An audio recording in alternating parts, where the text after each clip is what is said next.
বলছি একটা কথা, আমার দেহ তুলসী দিয়ে যেমন অর্পণ করে মানে কি করে যোগ্য করলে ওই তিল তুলসী দেয় না, আমি আমার দেহটা তোমাকে দিয়ে দিলাম। তুলসী দিল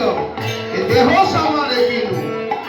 কিন্তু দয়া জানে না ছাড়াবি ময় মাধব, দয়া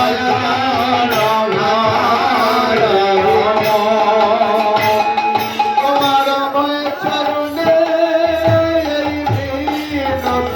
তোমার ওই চরণে তুমি দয়া জানো আমার